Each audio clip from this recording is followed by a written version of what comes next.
नहीं चाहिए ननद वाला ससुराल। कहते हैं हर घर में सबकी बराबर बात मानी जाए तो घर अच्छे से चलता है, लेकिन क्या हो जब एक घर में सिर्फ ननद अपनी चलाए। चलिए देखते हैं। ऐसे ही नंदिनी आज घर में चाप की सब्जी बना रही थी, तभी वहाँ रीमा आती है और उसको चाप बनाता देख लेती है। भाभी ये क्या, आप चिकन बना रही है? अगर मम्मी को पता चल गया ना। ननद जी लगता है आपकी आंखों में मोतियाबिंद हो गया है, तभी तो आपको चिकन और सोयाबीन चाप में फर्क नहीं दिखाई दे रहा। भाभी ये कोई सोयाबीन चाप नहीं है बल्कि चिकन ही है।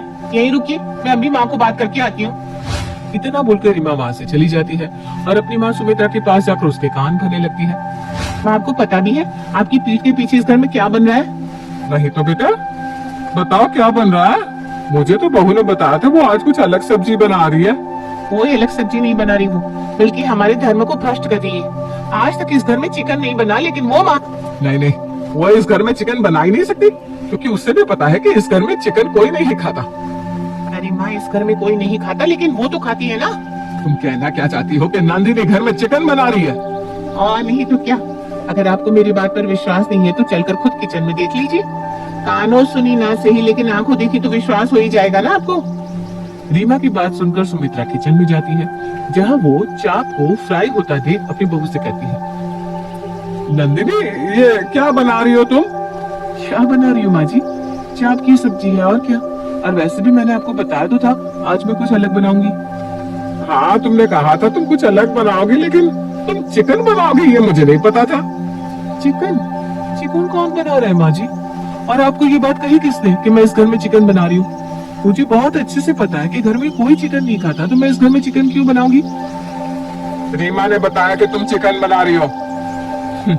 अच्छा तो ये बात है। मम्मी जी मैं चाप की सब्जी बना रही हूँ और ये सोयाबीन चाप है। सोयाबीन? हाँ सोयाबीन चाप दिखता चिकन की तरह होता है, लेकिन वो चिकन नहीं होता, वो प्योर वेज होता है। अगर आपको मेरी बात पर विश्वास नहीं है तो आप गूगल कर सकती हैं, या फिर आप अपने बेटे अनुराग को फोन करके पूछ सकती हैं। नंदिनी की ऐसी बातें सुनकर सुमित्रा रीमा को बुलाती है और उसके ऊपर गुस्सा करने लगती है। रीमा ये क्या बेहूदगी है? जब तुम्हें पता है कि ये चाप सोयाबीन का होता है तो तुमने मुझे ये क्यों कहा कि तुम्हारी भाभी चिकन बना रही है? वो माँ मैंने ना सही से देखा नहीं था, हो सकता है मेरी सही से ना देखने पर मुझे कोई गलतफहमी हो गई हो। रहने दीजिए माँ जी, ननद जी से तो हमेशा गलतियां होती ही रहती है, इसलिए मुझे ना आदत हो गई है और यही वजह है कि मैं ननद जी की बात का बुरा नहीं मानती। आप डाइनिंग टेबल पर इंतजार कीजिए, मैं अभी थोड़ी देर में खाना लगाती हूँ। नंदिनी की बात सुनकर रीमा और सुमित्रा दोनों ही डाइनिंग टेबल पर चली जाती है और कुछ देर बाद नंदिनी अपनी सास और ननद के लिए खाना लगाती है। खाना खाने के बाद अब सब लोग अपने अपने कमरे में चले जाते हैं। देर रात अनुराग घर आता है। अनुराग को देख नंदिनी उसके लिए खाना लगाती है और कुछ देर बाद वो कहती है, अनुराग जी हमारी टीवी बहुत ज्यादा पुरानी हो चुकी है, कभी कभी तो हमारी टीवी चलते हुए ही बंद पड़ जाती है, क्यों ना हम एक अच्छी डिजिटल टीवी ले लें। नंदिनी तुम बोल तो बिल्कुल सही रही हो, लेकिन अभी मुझे समझ में नहीं आ रहा मैं टीवी खरीदूं या रीमा की शादी की सोचूं। तुम जानती हो ना उसकी शादी में भी हमें उसे दहेज देना होगा। आपकी बात बिल्कुल ठीक है अनुराग, लेकिन हम कब तक अपने घर का पुराना टीवी बार बार ठीक करवा कर देखेंगे? एक तो हमारे घर में वो छोटा सा टीवी, ऊपर से माँ जी को चश्मा भी लगा हुआ है। हाँ तुम्हारी बात है सही, लेकिन तुम ये भी तो सोचो ना कि रीमा भी शादी लायक हो गई है, हमें उसकी शादी करनी होगी। वैसे भी मैंने रीमा के लिए एक रिश्ता देखा है, माँ से कल ही इस बारे में बात करूंगा। नंदिनी और अनुराग आपस में बात कर रहे थे और उनकी आपस की ये बातें दूर खड़ी रीमा सुन रही थी। अच्छा तो मुझे इस घर से निकालने की बात की जा रही है, कोई बात नहीं भैया, माँ से शादी के बारे में बात करेंगे, इससे पहले मैं ही माँ के कान कर दूंगी। इतना बोलकर रीमा अपनी माँ सुमित्रा के पास चली जाती है और एक बार फिर अपनी माँ के कान भरने लगती है। माँ आपको पता भी है आपकी बहू आपकी बेटे की कान भर रही है। क्या बकवास करती रहती है रीमा तुम, मुझे तो अब तेरी बात पर विश्वास ही नहीं होता। और भला बहू अनुराग के कान क्यों भरेगी? अनुराग मेरा इकलौता बेटा है और वो इस घर की इकलौती बहू, तो उसे उसके कान भरने की जरूरत ही नहीं है। अभी भैया इकलौते नहीं हुए हैं माँ, अभी मैं हूँ इस घर में, इसलिए मुझ पर भी ध्यान ज्यादा है भैया का।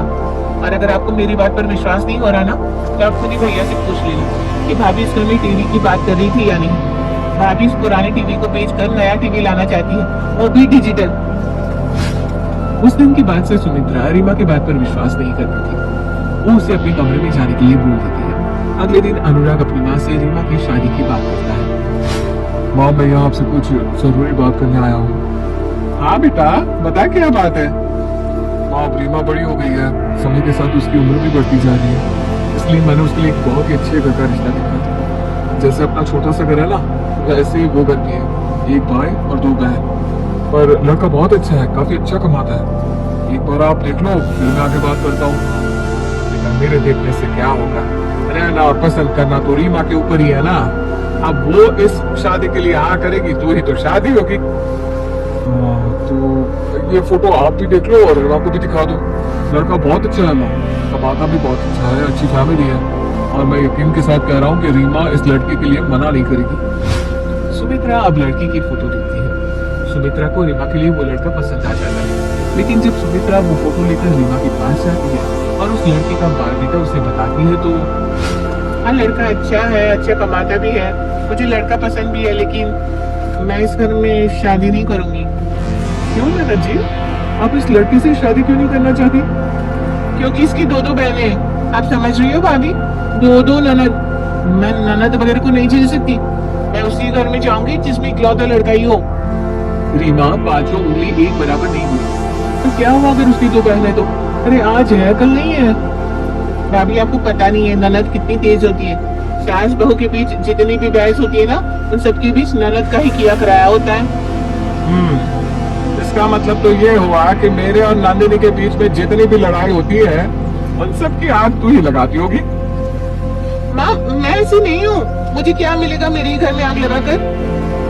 हाँ, तो इस लड़की की बहन भी ऐसी नहीं होंगी। संडे को लड़के वाले आ रहे, इसलिए तुम रेडी रहना। और ये बात मैं खुद से नहीं बोल रही, बल्कि तुम्हारे भैया बोल कर गया। नंदिनी की बात सुनकर रीमा अपना मुंह बनाकर वहां से चली जाती। शाम को नंदिनी अनुराग से कहती है, अनुराग जी, मैं क्या कह रही थी कि अब तो नंदिनी का रिश्ता भी पक्का हो जाएगा। अब उसकी शादी के लिए हम सामान लेंगे, तो क्यों ना हम अपने घर के लिए भी टीवी ले लें। अब कल को मेहमान आएंगे तो उनके सामने ये छोटा सा टीवी अच्छा थोड़ी ना लगेगा। नंदिनी की बात सुनकर अनुराग उसकी बात से सहमत होता है और अगले ही दिन वो एक बड़ा और महंगा टीवी लेकर आ जाता है अपने घर में। इतना बड़ा और महंगा टीवी देखकर रीमा एक बार फिर अपनी माँ के कान में गुदगुदाने लगती है। देखा माँ, क्या कहा था मैंने आपसे? कहा था ना, भाभी भैया को टीवी लेने के लिए फोर्स कर रही है, और देखो कितना बड़ा और कितना महंगा टीवी लेकर आ गए भैया। भाभी तो जरा भी नहीं सोचती कि भैया के ऊपर कितना प्रेशर है। अरे कल को मेरी शादी होगी तो उसमें भी तो खर्चा जाएगा ना। लेकिन नहीं, इन्हें तो अपनी ख्वाहिशें पूरी करनी है। अगर भैया टीवी नहीं लाते तो क्या बिगड़ जाता? रीमा की बात सुनकर सुमित्रा को गुस्सा आया और वो गुस्से में अनुराग से कहती है, अनुराग, तूने इतना महंगा टीवी क्यों लिया और किसे दिखाने के लिए तू इतना महंगा टीवी लेकर आ गया? माँ जी, आप अनुराग जी पर इतना गुस्सा क्यों कर रही है? और वैसे भी ये टीवी मैंने मंगवाया है अनुराग जी से, क्योंकि अपना टीवी खराब हो रहा है, अपना टीवी छोटा भी है। इस संडे जब लड़के वाले हमारी रीमा को देखने आएंगे तो अजीब नहीं लगेगा इस छोटे टीवी के सामने बैठे में उन्हें? बहू, हमारी जितनी चादर होती है ना, हमें उतने ही पैर फैलाने चाहिए। और तू ये कैसे भूल गई कि कल को रीमा की शादी होगी, उसमें हमें दहेज भी देना होगा।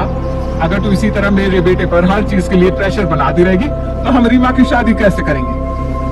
अपनी सास की ऐसी बातें सुनकर नंदिनी के दिल को बहुत ठेस पहुंचती है और वो ना चाहते हुए भी अब बोल पड़ती है, माँ जी माफ करना, पर आज पहली बार मैं आपको जवाब दे रही हूँ। ये जो टीवी आप देख रही है ना, हाँ, मैंने अनुराग जी को कहकर मंगवाया है, उनके पैसे से मंगवाया है। लेकिन आप बार बार जो ये बात कर रही है ना कि रीमा की शादी, तो मैं आपको बता दूं कि रीमा की शादी के लिए मैं अपनी एफडी तोड़वा रही हूँ। और ये टीवी मैंने अपने शौक के लिए नहीं, बल्कि इस घर की शोभा बढ़ाने के लिए मंगवाया है। अरे हमारे पास इतना बड़ा घर है लेकिन एक टीवी नहीं है। अगर मैंने एक टीवी मंगवा लिया तो कौन सा गुनाह कर दिया? नंदिनी के मुंह से ये सब जानकर रीमा और सुमित्रा को अपने कहे हुए शब्दों पर शर्मिंदगी महसूस होती है, जिसके बाद सुमित्रा अपनी बहू से माफी मांगती है और रीमा भी अपनी हरकतों के लिए अपनी भाभी से माफी मांगती है और चुपचाप इस शादी के लिए हाँ कर देती है। समय गुजरता है और गुजरते समय के साथ रीमा की शादी हो जाती है, जहाँ उसकी एक नहीं 2